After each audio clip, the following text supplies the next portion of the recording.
vent glacial murmure à travers les pierres tombales croulantes.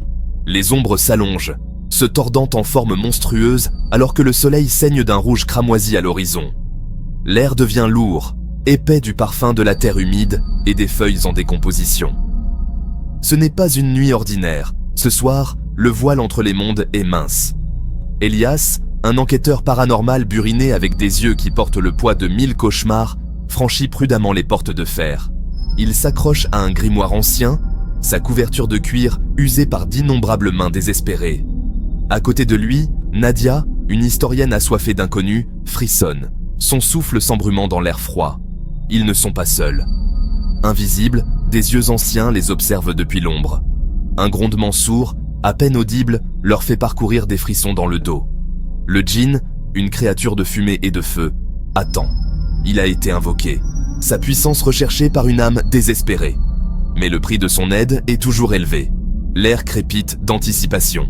La bataille est sur le point de commencer. Le cimetière est une tapisserie de décomposition. Une ville silencieuse des morts. Des pierres tombales couvertes de mousse se dressent de travers, comme des dents dans une mâchoire pourrie. Des branches tordues griffent le ciel, projetant des ombres squelettiques qui dansent au clair de lune.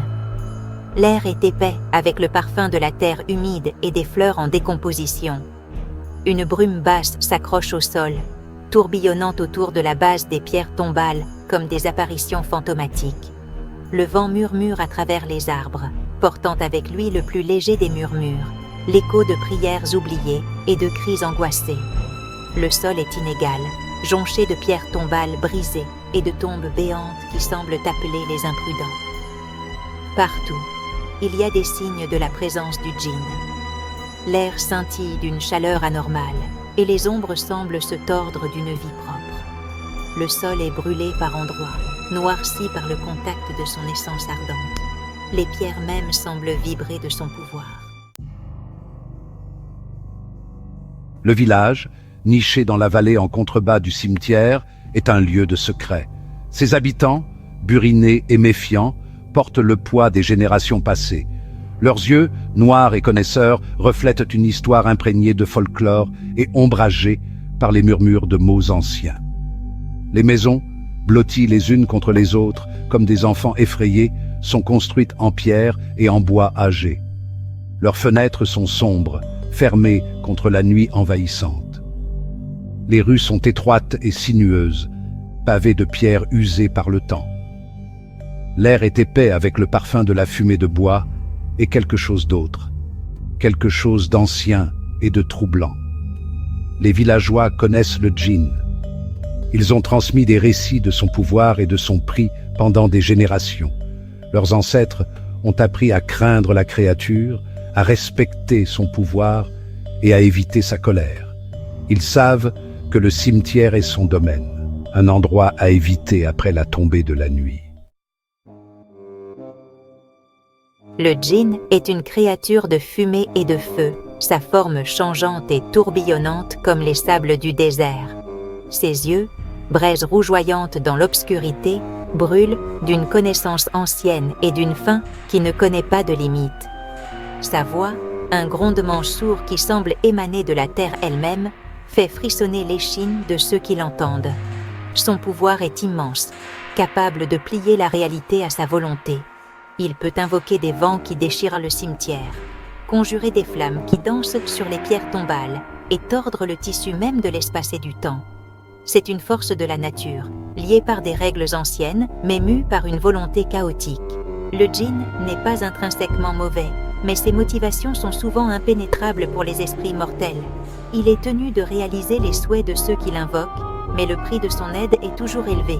Il exige un sacrifice, un gage de respect pour son pouvoir, et ceux qui ne paient pas le prix affrontent sa terrible colère. Des insectes géants, attirés par le pouvoir du djinn, rampent à travers le cimetière. Des scarabées de la taille d'un poing s'agitent sur les pierres tombales, leurs carapaces iridescentes captant le clair de lune. Des 1000 pattes aussi longs que le bras d'un homme serpentent dans les sous-bois, leur corps segmenté ondulant avec une grâce troublante. Des papillons de nuit avec des ailes d'un pied ou plus flottent dans l'air, attirés par les flammes vacillantes du pouvoir du djinn. Leurs ailes, ornées de motifs complexes, projettent des ombres étranges sur le sol. L'air vibre du battement de leurs ailes, une symphonie de chaos qui souligne la tension croissante. Les insectes ne sont pas de simples observateurs. Ils sont des extensions de la volonté du djinn, des signes avant-coureurs de son pouvoir. Leur présence est un avertissement, un signe que l'équilibre de la nature a été perturbé. Ils sont la première vague de l'armée du djinn, l'avant-garde de sa terrible puissance. Les villageois, armés de torches et de fourches, se rassemblent à l'orée du cimetière. La peur déforme leurs visages, mais leurs yeux sont endurcis par une détermination sinistre. Ils ont affronté les ténèbres auparavant, et ils les affronteront à nouveau. Ils connaissent le danger, mais ils n'abandonneront pas leur maison à la colère du djinn. Leurs visages sont marqués par la dureté de leur vie, leurs mains calleuses par des années de labeur. Ce sont des fermiers et des forgerons, des commerçants et des enseignants, unis par un lien commun de peur et un espoir désespéré de survie. Ils murmurent des prières, s'accrochant à des crucifix et des talismans, cherchant du réconfort face à l'inconnu. Ils savent qu'ils sont surpassés, mais ils ne se rendront pas. Ils se battront pour leur maison, leur famille, leur vie même. Ils se dresseront contre le djinn, un fragile rempart contre la marée des ténèbres. Leur courage alimenté par le désespoir et une lueur d'espoir provocateur. La bataille éclate avec une soudaineté terrifiante.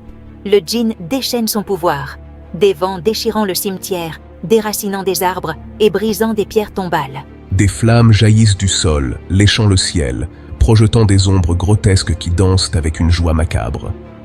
Le sol tremble, menaçant de s'ouvrir et d'engloutir le monde. Les insectes géants essaiment, mordant et piquant, ajoutant au chaos. L'air est épais avec le parfum du bois brûlé et de l'ozone. Le goût de la peur est vif sur leur langue. Alors que la bataille fait rage, une silhouette émerge des ombres. Ce n'est pas un autre villageois, ni une créature des ténèbres. C'est une femme, ses yeux brûlants d'une lumière anormale. Elle lève la main et le djinn se fige, sa forme de feu vacillant avec incertitude. Sa voix, froide et impérieuse, tranche à travers le chaos. « Assez !» elle ordonne. Le vent se calme, les flammes reculent et les insectes se retirent dans l'obscurité. Le djinn, sa forme rétrécissant, se recroqueville devant elle. Elle n'a pas peur. Elle est son maître. Les villageois regardent avec incrédulité. Elias, les yeux plissés, reconnaît la femme des pages du grimoire. C'est une sorcière, une pratiquante d'arts anciens, et elle a lié le djinn à sa volonté. La bataille était une charade, une distraction. Son véritable objectif reste enveloppé de mystère. Le cimetière est silencieux. La bataille n'est plus qu'un écho fading dans la nuit. Les villageois, secoués mais vivants, regardent la sorcière disparaître dans l'ombre, le djinn se réduisant à néant à côté d'elle. L'air est lourd de questions sans réponse, le silence épais de malaise. Elias et Nadia échangent un regard, une reconnaissance silencieuse du mystère qui s'est déroulé devant eux. Les motivations de la sorcière restent inconnues, ses objectifs enveloppés de secrets. Le djinn, bien que maîtrisé, n'est pas vaincu. Il reviendra, sa puissance recherchée par ceux qui sont assez désespérés pour payer son prix.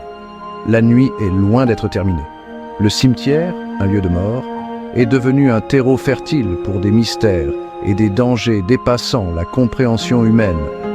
Le voile entre les mondes reste mince, une barrière fragile contre les forces des ténèbres. La bataille est peut-être terminée, mais la guerre ne fait que commencer.